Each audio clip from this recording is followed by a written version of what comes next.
Welcome to The Flirty Vegan, the podcast that motivates you to thrive through plant-based living. I'm your host, Jenny Shafitz, certified life, breathwork, and vegan lifestyle coach. After decades of dieting and deprivation, I found the secret to living a compassionate, nourished life. Whether you've been vegan for years or you're just flirting with the idea, prepare to be inspired by real people who courageously chose health and love. It's time to look better, feel better, and do better.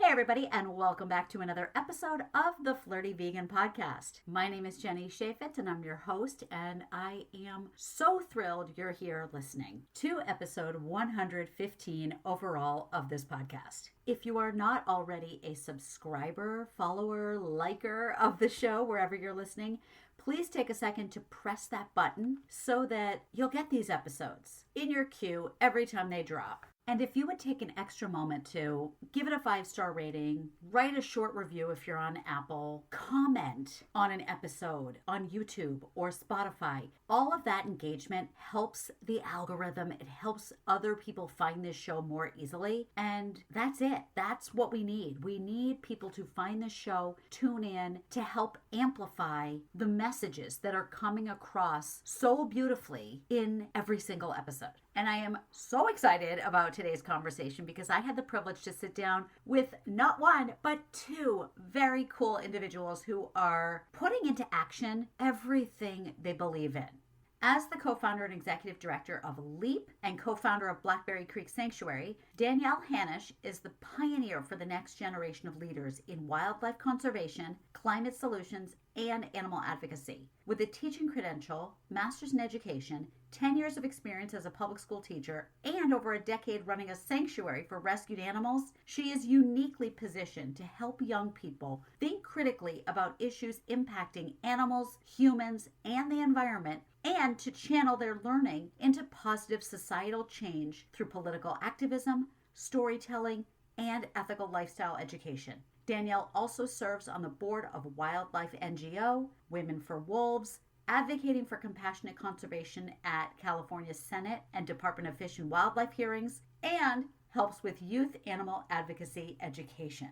Oh my goodness, Danielle is amazing. Joshua Hanosh is the vice president at 329, a digital marketing and web development agency where he helps companies rethink how they show up in a world increasingly shaped by AI-driven discovery. Outside of work, Josh genuinely enjoys being active and present in the world around him. You'll usually find him in the gym, out on a run, playing golf, or traveling to places where adventure is a given. He's always been drawn to experiences that create space to think, reset, and reconnect. His interest in veganism is rooted in a broader curiosity about how we live, consume, and coexist.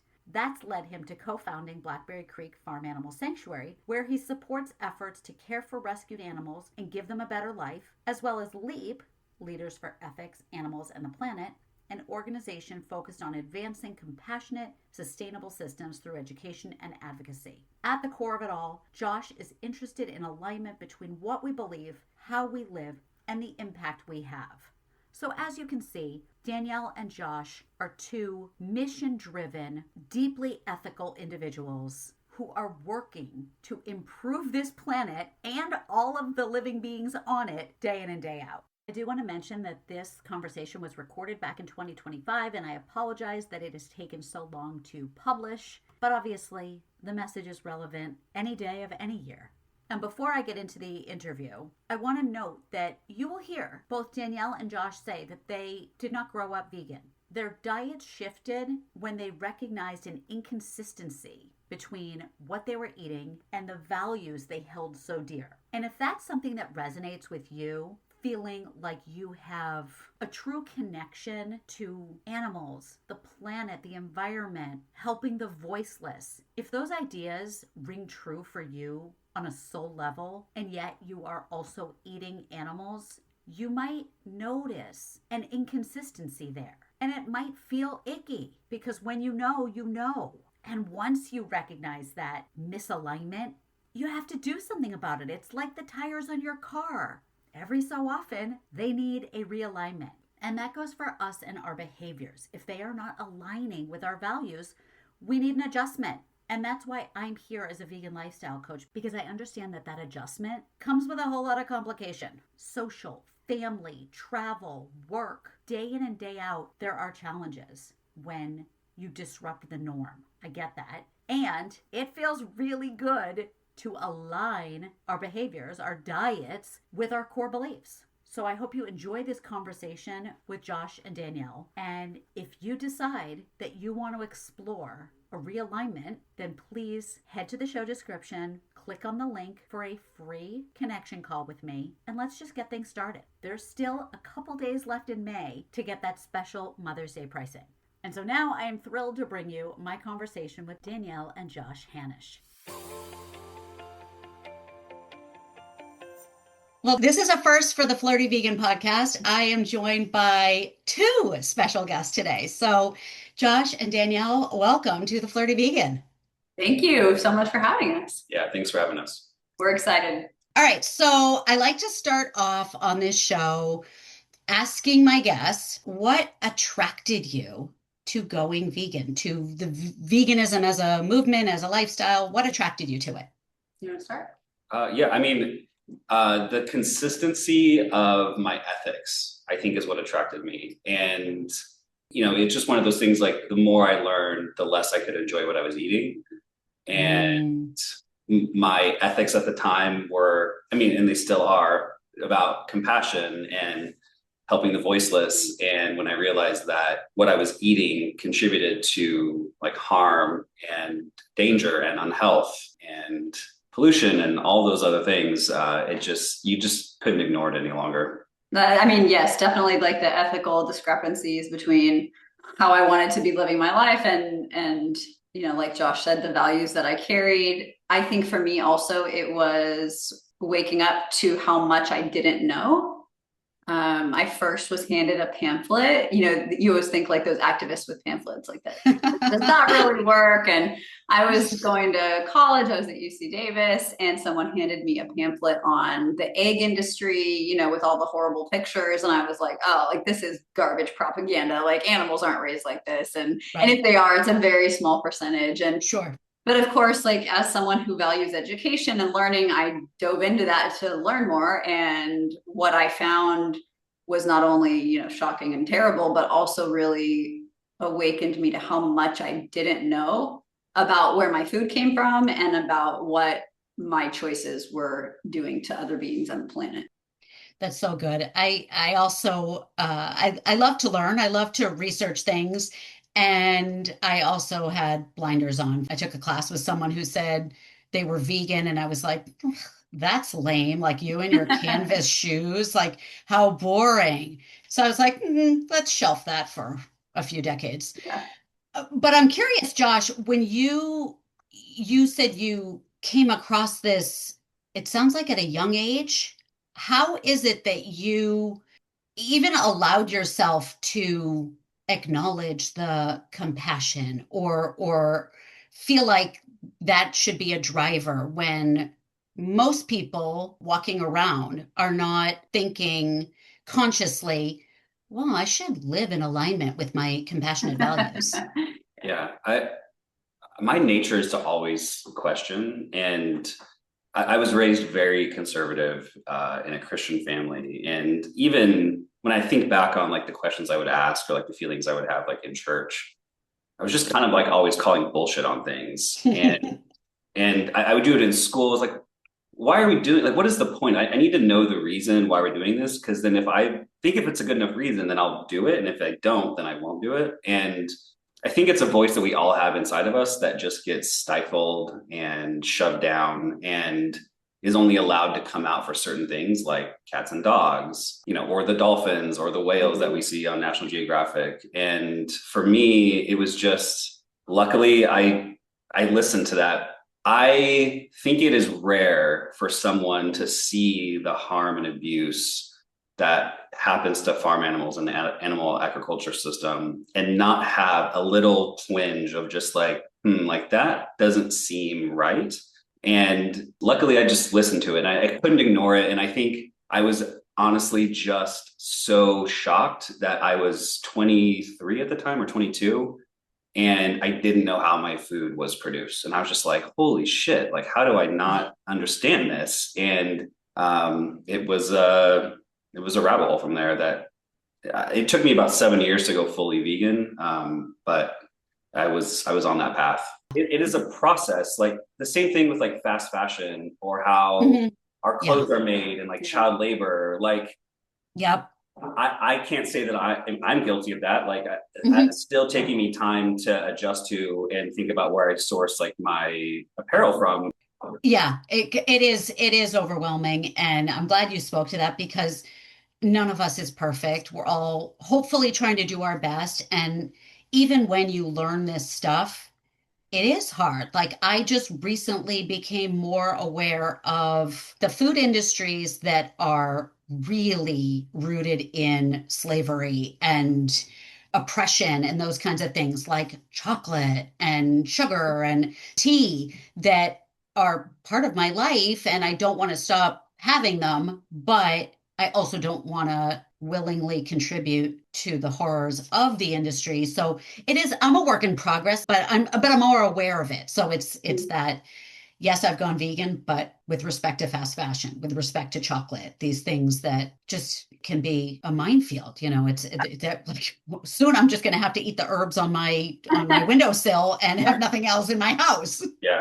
Well, and I think a lot of people, when I talk to them about being vegan, part of their self-preservation is like, well, you drive your car and like drive over bugs, and like, what about the squirrels that you kill in your car? And like, what about the mice and the rats in the field that you kill for your vegetables? And they use that logic where it's like, well, I'm going to cause harm, so I might as well just cause as much harm as I can because I'm going to cause harm. And my answer to that is, my life motto is to cause the least amount of harm. I know that my existence, the fact that I exist, causes harm. That is something Exactly. that I cannot stop. Right, right. But my goal is that I become conscious of it and every day try to do the least amount of harm possible. Right. Like you said, I know that my living in a home is contributing to an environmental impact I don't desire, but I live in the world. Instead of me going out in a tent in the wilderness, I do use electricity. I do have things delivered to my house by Amazon trucks. And, there are things that I do. And I say thank you to the universe every day for the blessings of my life. And I apologize for my impact. Well, I mean, that's the thing. I think some people think veganism is so extreme because you do, have to think about all those things like what you wear, what you drive, what you eat. And I think we should be thinking about those things. And like Josh said, doing the least harm. People complain about, well, vegans do more harm because they wipe out all the mice and rats in the field to grow soy. And it's like, well, the vast majority of the soy in the United States is grown to feed animals in agriculture. Right. So, it's not going into my fridge. Yeah. So if we actually just sourced it directly to feed humans, not only could we reduce the amount of harm we cause to other species, but we could also preserve wild places, which would also, not only the harm to the farm animal species, but it also would aid in wildlife rewilding and conservation efforts. And then of course, like, we could solve the hunger problem because we would have vastly more grain to feed people instead of transferring those calories into feeding fewer people through animals. Yeah. So it's all connected. Yeah. And I think, to go back to what you were both saying originally, it's just having this knowledge and then the awareness, that consciousness of I'm not perfect, but I now know these things, so I'm making choices that hopefully are beneficial to the universe. And I'm doing the best I can each day, maybe a little more, but I can't ignore what I've learned. Well, yeah, and I think it's like, God forbid, like, we become conscious of our existence. And like, intentionality is just not something that is practiced very often by people. And I think intentionality, not even just in what we eat, but how we spend our money, how we spend our time, how we spend our attention. I'm in digital marketing. So like, we're in the age of like, people are buying our attention. And so yeah, I think it's good to be mindful of how we live our lives and not just blindly follow tradition and culture just because That's what we've always done. And again, that goes back to my personality, which is, why are we doing this? Like, this doesn't make any sense. And if you can make any sense, then I'll keep doing it. And if it doesn't, then I'm not going to keep doing it. Yeah. And it just makes so much sense to eat without causing harm. So you guys did something really, as far as extreme goes, I mean, being vegan is an extreme. You guys took your compassion to a whole other stratosphere and opened up a sanctuary. I mean, that's a big move. Yeah, I think if we would have known what we were getting into, I don't know if we would have done it, but I don't regret it at all. Oh, like, oh, shucks. Well, yeah, no, I don't regret it at all. I think a lot of people want to do it and don't realize not only the financial toll, but like just the emotional toll. You know, you deal with a lot of abuse cases, you deal with a lot of animals who come to you sick, injured, you know, infants who were taken away from mom too early, so they don't have the proper antibodies because they didn't get any colostrum from mom, you know, all these things. So it's really important mentally to be prepared as much as possible for that and have tools in place to support that emotional side of it. But I think it's been probably, I won't speak for Josh, but I think, you know, for me, for sure, it's been one of the most meaningful things I've ever done. And it's also led to a lot of other opportunities to, you know, now I used to be an educator. I was a middle school teacher, and now I get to teach teenagers about compassion for animals and about leadership. And yeah, it's been a really neat kind of spiral in a positive direction. That's so wonderful.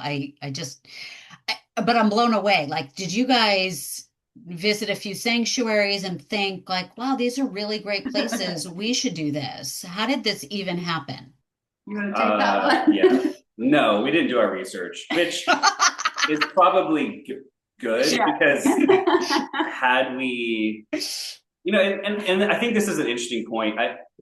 I'm really glad we did the sanctuary. Like, I don't regret it either. It's one of the best things that I've done with my time and money, and it's built such a cool community, just here locally, and just different friends that we have, and the animals that we've gotten to know, and just me personally. Like, I grew a ton just during the process of getting the sanctuary off the ground and building out all the out structures. And but it started, we actually were taking a vacation to Maui, and Danielle on the flight over was looking through this magazine that, you know, we all have in front of us on those flights. And she found Leilani Farm Sanctuary in Maui. And she was like, hey, like, we can go and visit and volunteer for like a morning. Would you be down for that? And I said, yeah, sure. Like, no problem. Little did you know. we were not even vegetarian at the time. And we went and we met Laura Lee, who is now, you know, a good friend.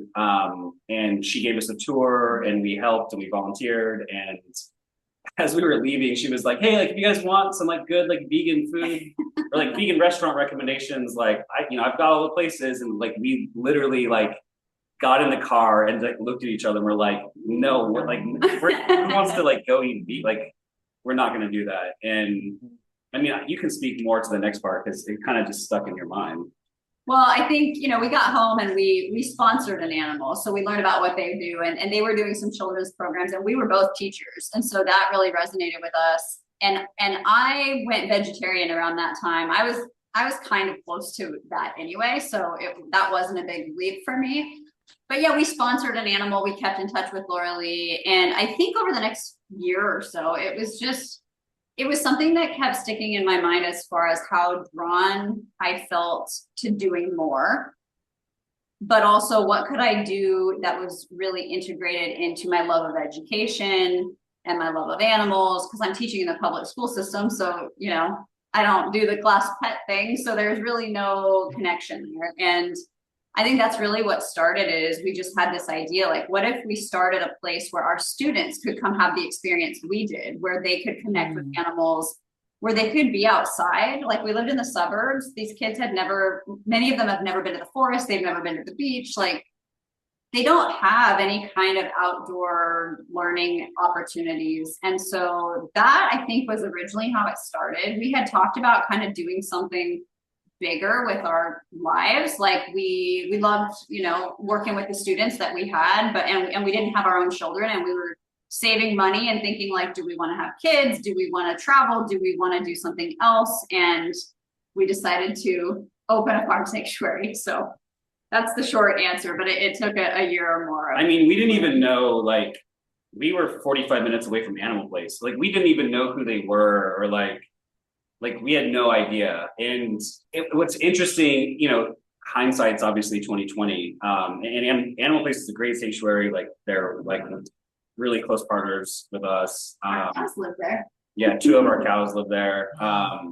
A lot of people would come to Blackberry Creek and be like, oh my gosh, this is my dream. I would love to do this. And I don't want to dissuade anyone from doing it, but, sanctuary life is difficult. The sanctuaries that currently are established, like they all need, more volunteers, they need more funding. Mm-hmm. And so, for anyone that is thinking about doing that, I would look to see if your time and resources could be better invested in an already established sanctuary, because yes, we need more animals like saved, and we need more sanctuaries. But I think we also need to make sure that the sanctuaries that we have and the animals that they're serving are well taken care of before we think about trying to overextend ourselves in that area. Yeah, that's why I love what our mutual friend Cheryl Moss is doing with trying to get more attention on existing sanctuaries and funding and volunteering there. And Gary Yorofsky is doing the same thing. And I love that people are speaking so openly and excitedly about supporting the places around us. So you have the sanctuary, and that's amazing. And you mentioned that you're former teachers, so you want to educate and inspire children with respect to sanctuary life, which is phenomenal. I want to get into that, and I want to do it in kind of an argumentative kind of way. No, just kidding. Go for it. We're used to people arguing with us. Yeah, as vegans, we're always arguing with people. So I have children and they're in college now, but I went through many years of seeking out leadership type opportunities and that sort of education for them. And there's so many organizations. You've got all those Girl Scout, Boy Scout, Girls on the Run. My daughter and I were involved with National Charity League. Not sure if you've ever heard of that, but it's a service, mother-daughter service organization that, like yours, is a multi-year program to focus on service and leadership and help kids develop these skills that we hope they will take into the real world and have massive impact with. So my question for you that might be kind of argumentative, which is great, like tell the audience, what is so special about LEAP and why should kids get involved in that program as opposed to all of these other leadership opportunities that they have? Because there's only so much time that kids have, that parents have to take them to places. So how do you defend the LEAP program? Well, I think I would start by saying that there is a mental health epidemic in the country, not only among adults, but youth as well. And as teachers of teenagers, I think we saw that often. Josh taught high school as well as middle school. And I think one thing that is really impactful for positive overall mental health and well-being is being outside, connecting with nature, getting unplugged from the screen, which is hard for all of us. Because like you just mentioned, our time and attention is precious and everything and everyone is fighting for that. And we want to cultivate leadership in a way that also fosters empathy and also fosters connection with each other. Ideally face-to-face. We do some things over Zoom, of course, because we do have sanctuaries and kids that want to meet each other that are spread all over the country. But I do think it's for a certain audience of students too. I think if kids love animals, if they're interested in the outdoors, if they love nature, if they're passionate about climate change and, maybe want to be a veterinarian or want to be a attorney that works for animals. I mean, we really tie in all kinds of professions that could help animals. I think students like that would love our program. And so that would be my initial response. And obviously, I think what you're doing is fantastic. So these are not my arguments, but hearing parents who are strapped for time and want their kids to have a meaningful high school experience off to a vibrant future. Yeah. There's a lot to choose from, but I love what you're doing. And I wish something like that had been an option for me several years ago. It sounds so beautiful. We hear that all the time. Almost every time I talk to an adult, either if it's a parent of one of the kids, they come to a session, or if it's someone on a podcast or someone I meet, they're like, I wish that program existed not only when I was a kid, but I wish I could do it now. And we've explored that idea. We're still expanding our youth program, but I often have parents that want to stay for the session and want to learn what we're learning and want to do the service projects with us, which is cool. Yeah. And I think that was an unexpected benefit of this program. It is for youth. It is, youth focused, leadership focused. Kids that enjoy animals in the outdoors obviously love it the most, but there's also kids that just learn to stand up for and advocate for whatever it is they believe in, because we do teach those skills. And I think the connection between parents and students to seeing them together at the sanctuary, volunteering, being outside together, like doing things that they wouldn't be doing at home, has also been really powerful and really a special and unexpected part of the program. Yeah. And like you guys, I did actually also teach middle grades. And yeah, that's an especially interesting age period.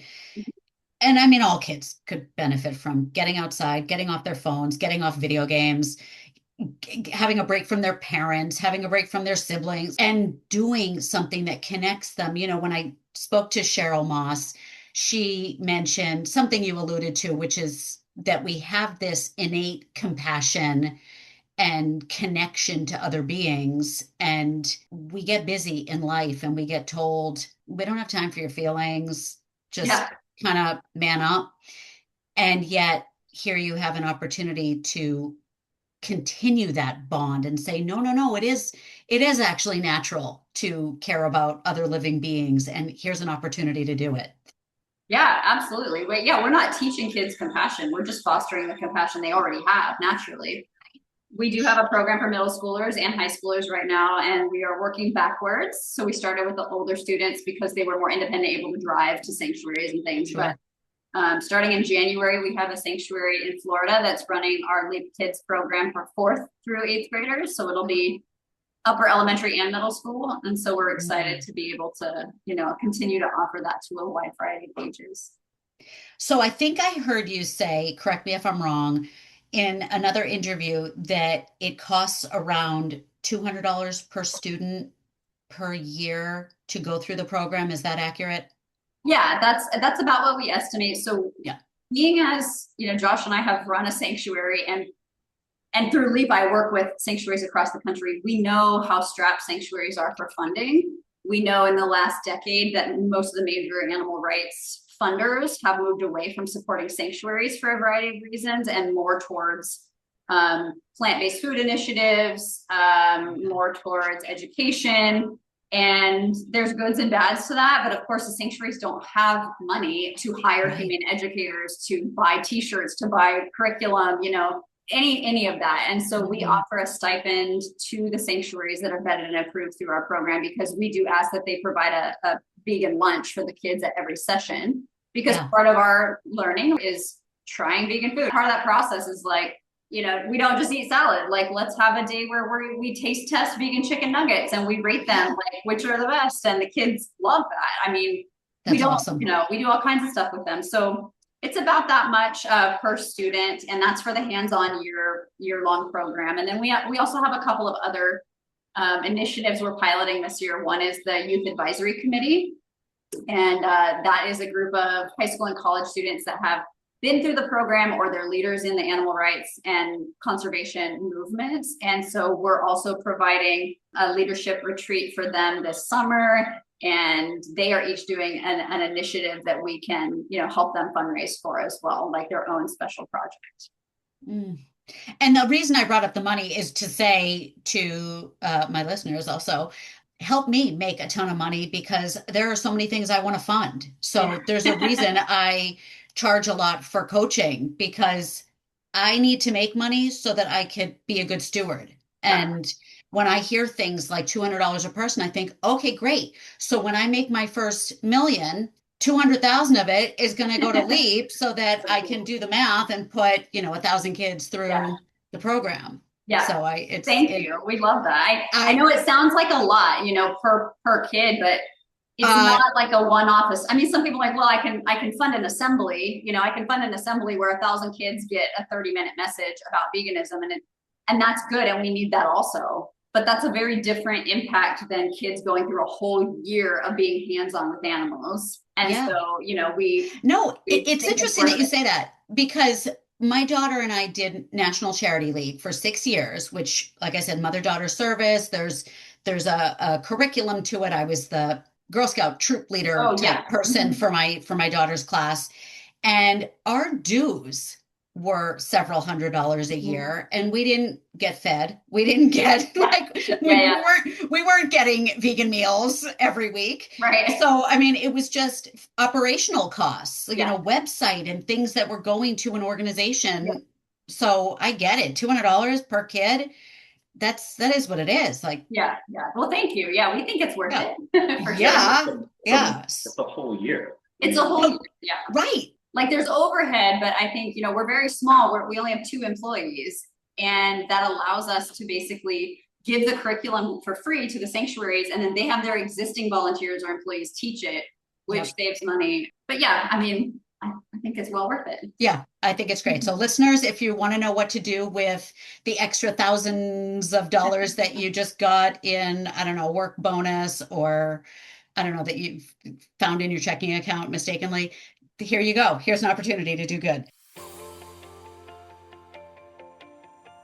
You know those people, they serve you something really delicious and then you ask them for the recipe and they get all secretive and dismissive because they don't want to share it? Well, I'm not one of those people.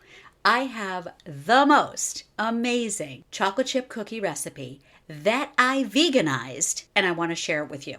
This recipe is in a cookbook. It won Best of New Hampshire chocolate chip cookies, and whenever I make them for non-vegans, they obsess and can't get enough. It is that good, but I'm not stingy. I'm happy to give it to you so you can make them and spread the love. Just head to the show description, click on the link for a cookie recipe, and it's all yours. You can thank me later. How do you, to go with this flirty theme, how do you attract teens or younger to your program when they might be coming from families who don't necessarily care about animals or the environment or, any welfare causes? I don't want to overstep. You're the director of the league. Yes. Well, a variety of ways. I think some students find us, which is always really fun. And Josh made a little mini documentary with our very first student who kind of inspired the program, Adori, and her pig Sebastian, who she saved from he was her FFA project. And then of course he's now 9 years old and living at Blackberry Creek. So, some kids find us, they find that the traditional agriculture programs like 4-H and FFA that they're already involved in have a lot of great leadership teachings and responsibility and, public speaking and all of these things that they do learn that are wonderful, but they don't feel they align with the values of the program in that they are caring for an animal that they then eventually have to send to slaughter or to a breeding program. And so those students find us, which has been especially special to see them come into the program and transition away from animal agriculture. We approach schools, and one thing, talking about the affordability of it, we are a program that's free for kids and families. And so there are no dues, there are no membership fees, because we want to be accessible and welcoming to all kinds of people. We really are a program for non-vegans. I mean, there are vegan kids in the program, but we want to normalize, like you said, the empathy that we already have for animals. And I think most people love animals. Like that's not a real hard thing to get kids interested in. Yeah. And so I think the appeal to be able to be hands-on, especially under 18, a lot of like even dog and cat shelters, you have to be 16 or 18 to even volunteer. Yep. We obviously have a pretty robust insurance policy, and we do lots of safety training, and we're not throwing kids in, you know. There are the dues, that $200 a person. Yep. Yeah, exactly. That's actually true. Yeah, insurance is there. And we teach the kids safety around the animals and respect, and that, you know, they are autonomous beings, and that it's not a petting zoo type of situation.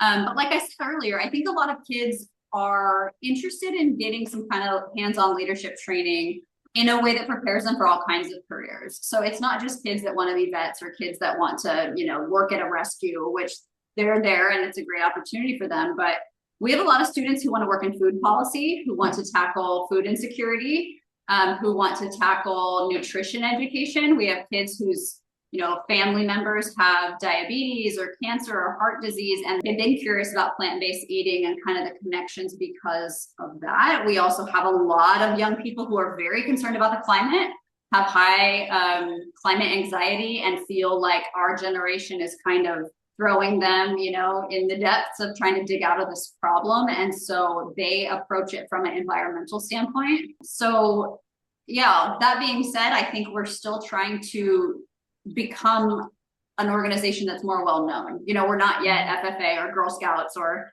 these bigger organizations that, you know, kids just automatically know about. And so we are going into schools. We have sanctuaries in the local communities that are marketing any place that kids are. And then once it starts, it's kind of word of mouth because kids bring their friends, and it grows pretty quickly. So that's been neat to see. Oh, that's so good. Well, anything I can do in my area where there is not yet a LEAP connected sanctuary, I'm happy to help. Just tell me what to do. Thank you. So I'm going to pivot from this and bring Josh into the forefront of this conversation here, because as this show transitioned to the Flirty Vegan, I have had a number of male guests featured, which has been amazing. I'm not sure about the listenership. I still think it's highly skewed toward women, but I would love it if you would maybe speak to some of the issues or, I don't know, the most common debates you get into as a male vegan. I think in both the eyes of men and women who aren't vegan, I think they initially think that maybe like we're a little soft. I don't know. I don't know. That's the only way that I can describe it. And it's definitely not the case. I feel like, I mean, you know, just working, I mean, I probably am at the gym like 4 or 5 times a week, and a couple times a month I get like, oh my, you know, I'll wear like a Don't Eat the Homies like shirt at the gym, and people are like, oh, like, are you vegan? And I'm like, yeah. And they're like, well, you don't look vegan. And in my mind, I'm like, well, how is a vegan supposed to look? And you know, I obviously do all the things that all my friends do. I have friends that we've run 2 years in a row, Ultra Ragnar, which is like a ultra relay race. So it's like 120 some miles, and there's 4 of us that ran it in 24 hours. And oh my God, we beat everybody both years, and we were the only plant-based team. So like, you know, just in terms of like our grit and like our ability to do things and like our strength and endurance and things like that, obviously it's better, and you just have to watch like Game Changers or read any no kidding read any research out there. Like, especially I just turned 40, and like I got all my blood work done. You know, I got all the scans and everything, and like my biological age is like 29 and a half, and people are like, that's crazy, like that's, you know.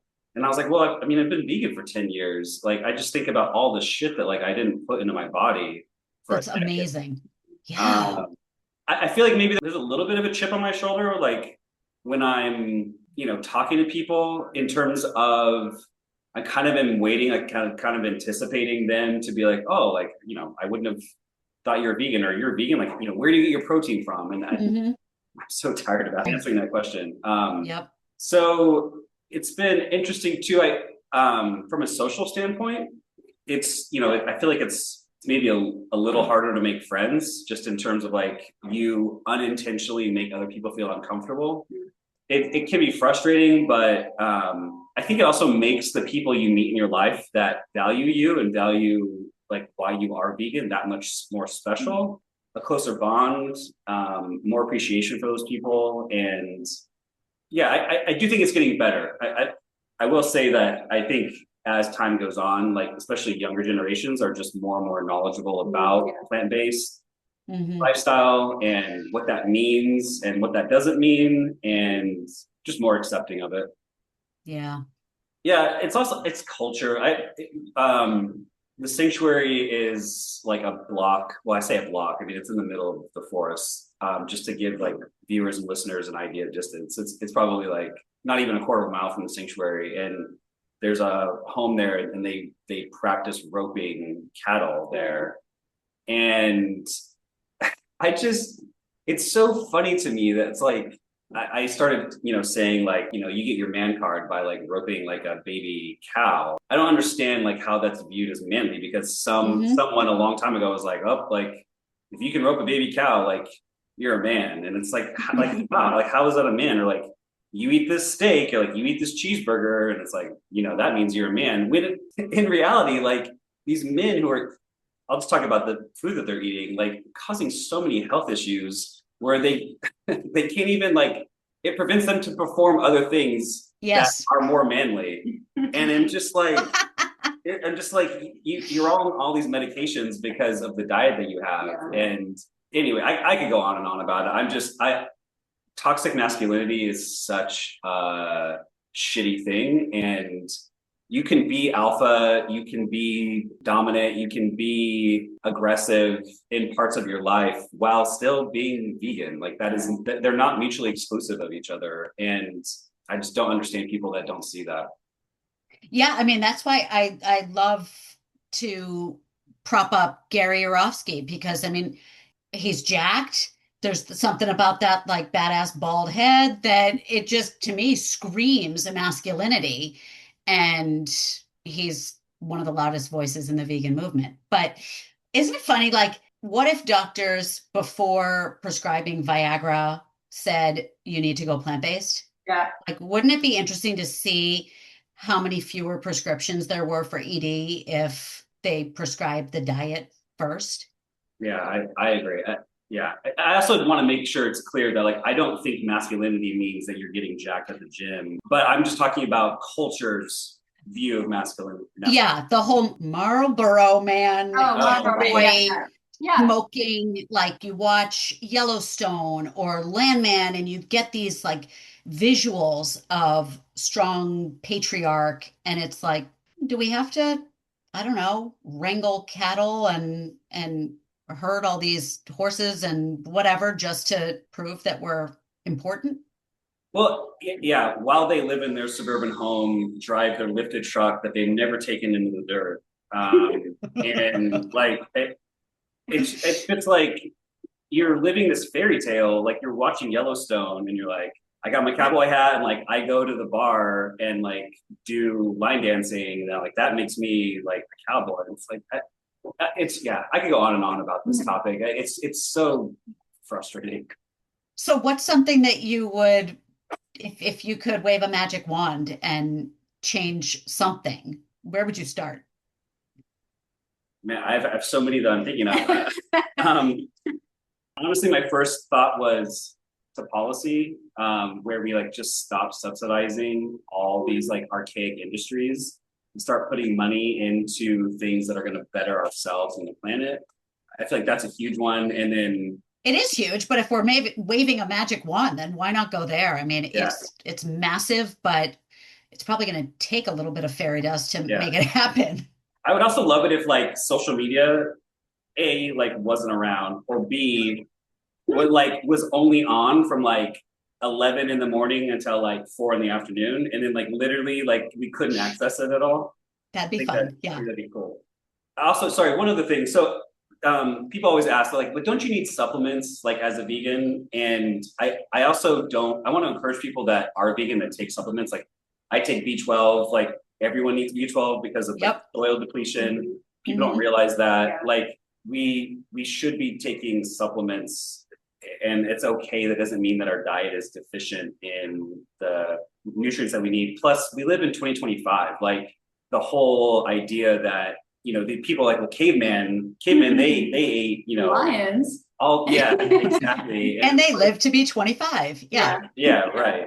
And it's like we live in 2025. Like let's live in our time. Like let's not go back. Like we're able to live happy and healthy lives without having to take the life of an animal. So why not do it? I don't understand why we don't. Right. It's just so sensible. Again, this is for the people who are listening, who presumably are not food insecure. I mean, if they're on a computer or on a smartphone and have access to this show, then they might have a couple dollars in their pocket, so they can go to the grocery store and buy a bag of dried beans or buy a bunch of kale. And these things are not expensive. They are not uh bizarre. That they're everywhere. You can get beans in a 7-Eleven. To that point, like people are always like, well, beans, like I don't want to eat beans and rice all the time and like all these like whole foods. And it's like that is exactly what we should be eating. Like it may sound Right. it may sound boring, it may sound not very attractive, but I mean a couple things on that. One is you can make beans and rice obviously like really good. Like A million different ways. and it can be delicious. But again, I think we're all so caught up in this culture of like every bite has to be amazing. Every meal we have just has to be like so good. And Yep. we don't Thanks even to the Food Network. Yep. yeah, like we don't even remember like what we're eating, but like food is fuel. It should be a fuel that helps us live the life that we want to lead, not to be our life. And I feel Yep. like so many people make food their life, and it's like it's not healthy and Yep. it's not sustainable. And so that's another, I think, cultural shift that we just need to make, is that food should be looked at as fuel. And the couple of times a week or a month that we do indulge, like those are special times, and that should and we'll enjoy it so much more and be so much present like for that experience. Yeah, so That brings up an interesting topic, because I do get into that discussion with people about the restriction and the deprivation, and I don't want to have to give up all my favorite foods. And to it's probably an outdated statement at this point, but my kids used to always say, like, it's not that deep. Like, it's not that deep. Like, give me a break. Your chocolate cake and your spaghetti and meatballs, for crying out loud. Like, it's just a meal. If you could save lives and lessen your carbon footprint and reduce the amount of water and pollution and oppression and all of that by having spaghetti and broccoli instead, why would you not do that? yeah. I also want to like say something to the fact that like there's three like very privileged white people right now talking like on this podcast, that like I like my friends that are people of color, like I understand that they have their culture is based in certain foods and certain dishes, and I've had these conversations with them, and I'm not discrediting any of that, but that doesn't mean that again we just keep doing it. Like my dad's side of the family is Lebanese, and like we have a ton of Lebanese dishes that we make at different holidays, and they're easy to make plant-based. Yep. Yes, it's not going to be the exact same, but the essence of why we do it is still there, and it's to bring us together. It's to have community. It's to have shared memories, and that is what we need to preserve and keep moving forward. Yeah. No, it's so true. And of course, like I mention all the time on this show how lucky I am to not have to think about the cost of my groceries, or the fact that I can even get to a grocery store whenever I want, because I have a car and I live nearby. I'm not in a food desert. And I know all of these things are, unfortunately, because of a life of privilege. But also, this life of privilege gives me this platform and the ability to spread a message far and wide. And it is so fascinating how tied to tradition, in quotes, because, like you said, shouldn't it be about family and making memories and spending quality time together, and not just about that roast chicken? It's an interesting dilemma. And there are a couple of really good documentaries out there about the BIPOC perspective on food. It's fascinating to learn like the pre-soul food time, you want to go to West Africa and learn about the indigenous cuisine, it's very interesting. So I encourage listeners to attempt to research. We actually have a workshop in LEAP where the kids bring in like traditional recipes from their cultures, and then we veganize them, and they have a cooking workshop. And yeah, we also have a shirt that says traditions are just peer pressure from dead people. And we we talk a lot about I love that. Yeah, like what Josh said, like we can still have the tradition and we can still preserve the culture without harming another being. Like, isn't it cool we live in a time where we can do that? Where, we have meat substitutes and the ability to think critically and change our ways of doing things. And it's just funny how we've kind of, I think, made up a little bit of the cultural norms of cuisine, because go back in time, meat was hard to get and expensive. The Jews who came from Eastern Europe, they did not have the money living in tenements to have chicken every day. It's kind of like, well, you think tradition, we have to have chicken. I don't know if it was as often as you thought it was. Yeah. Yeah. I don't know, more research. It's fun to learn. It's fun to learn. It's fun to go back to Josh's, like, really? Why? What? Why is it like that? Was it always like that? Let's learn. That's what I encourage people to do. All right. So as we wrap this up, can you guys tell people how to follow you and get involved and support your mission? Yeah. So obviously there's two. So LEAP is its own nonprofit organization. So it has its own website. It's leap4animals.org.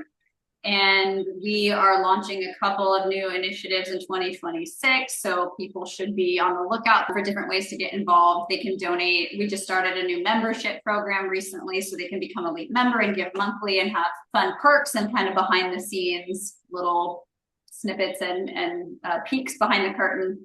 And for Blackberry Creek, our local sanctuary here in Northern California, it is blackberrycreek.org.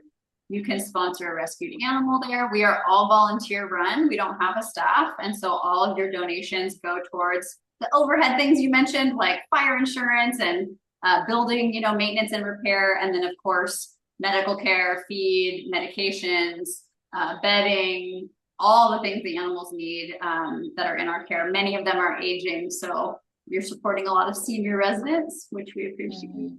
I love that. That's so good. All right. So all of that will be in the show notes. And yeah, just want to encourage all of and I say this lovingly, not sarcastically, the way it's going to come across, to all of the privileged listeners, let's do something good with our extra funds and spread them to the sanctuaries and programs that you guys just mentioned. So thank you for that. Thank you. And thank you for this platform and for inviting us on. And we're just really thrilled to be able to share with people the things that we're doing over in our little corner. Yay. And final question before you go for both of you.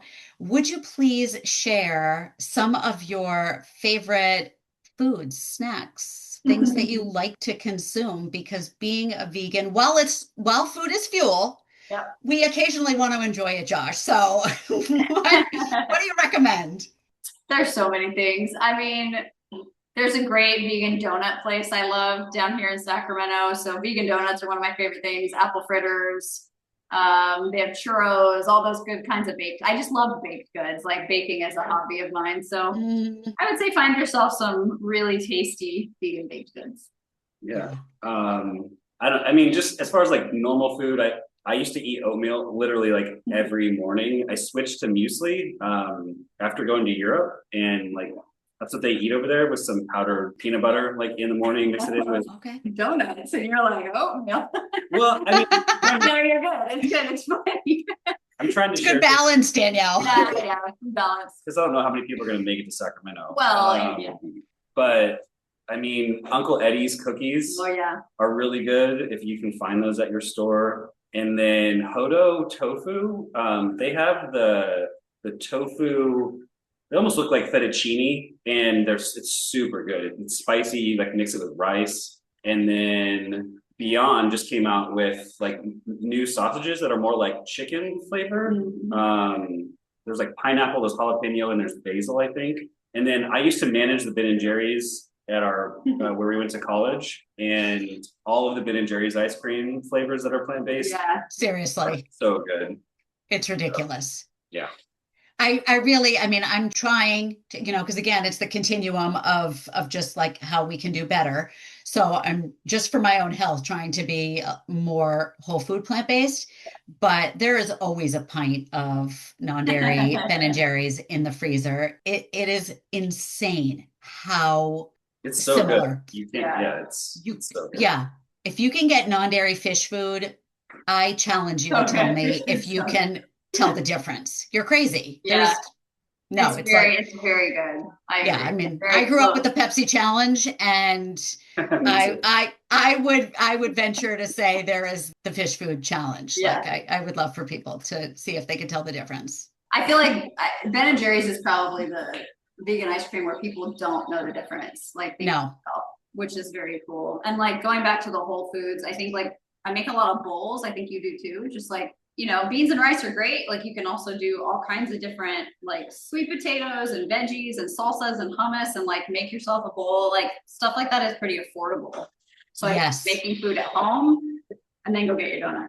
Right. I mean, that kind of Ben and Jerry's, they're not giving that away. Yes, but if you've spent all your money on beans, potato, canned corn, frozen carrots and frozen kale, like you're good. Yeah. You've got some extra. Well, I'm so grateful for you guys for coming on, sharing your story, sharing your mission, and I just wish you the best of luck as you continue on that path. Thank you, Jenny. Thanks, Jenny. Thanks for having us. How fun was that? Having a conversation with two people at the same time.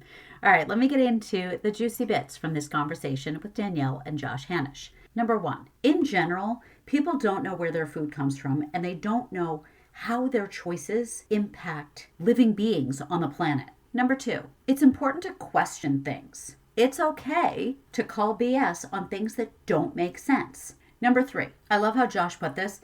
The fact that I exist causes harm. Accepting this as truth allows us to become conscious and do the least harm possible. Number 4, the majority of crops, especially soy, grown on the planet goes to animals to be fed and fattened up to then be slaughtered to feed humans. If we sourced the crops like soy directly to feed humans, we would reduce harm to animals, obviously, preserve wildlife, improve conservation issues, and address food insecurity. Hunger, people. We wouldn't have a world hunger problem. Number 5, it's important to be mindful of how we live and not just blindly follow traditions and culture. Number 6, animal sanctuaries need volunteers and money. So if there's one near you, please get involved because we need them to be successful to continue doing the work they're doing. Number 7, mental health is an epidemic for adults and kids. And it's a fact that getting outside and connecting with nature, unplugging from tech, all improve mental health. Number 8, FFA and 4-H clubs have a lot of great attributes, but the reality is animals that are raised in those programs most likely end up slaughtered. LEAP, on the other hand, is a program that fosters compassion and teaches leadership with empathy and connection, and it normalizes empathy for animals. Number 9, we can live happy, healthy lives without taking the lives of animals. Number 10, what is food? We're caught up in this idea that every bite has to be amazing, when in reality, food is fuel. And when we think about traditional foods, the essence of cultural and traditional foods is to bring people together in community. So making those traditional recipes plant-based doesn't take away the love and connection. It just lets us save lives. And finally, number 11, Josh and Danielle's favorite vegan foods include local bakery items. And I'll give a quick shout out to a few options in Northeast US. Little Loaf Bake Shop in New Paltz, New York, which I got to try at New England Veg Fest. Bite Me Cupcakes in Merrimack, New Hampshire, which isn't completely vegan but has a huge selection. And Celebrated in Richmond, Rhode Island is insanely delicious. If you're in the area, I encourage you to check them out. They also love oatmeal or muesli, vegan bowls, Uncle Eddie's cookies, Hodo tofu, and of course, Ben & Jerry's non-dairy ice cream, which I have mentioned many times on this show. So I hope you check out their suggestions and really take to heart the messages that they shared throughout this conversation. It's about aligning our behaviors with our values. And if you want help and support doing that, I am here for it. I am here for you. Just head to the show description and click on the link for a free connection call. That's it. That's all you have to do to get started. I hope you will share this episode with other animal-loving, planet-loving, compassionate souls that you know. And I will see you right back here in 2 weeks for my super exciting, well worth the wait conversation with the one and only Dr. Michael Greger. And now it's with a heart full of gratitude and a fridge full of veggies that I send you peace, love, and chickpeas. Mwah!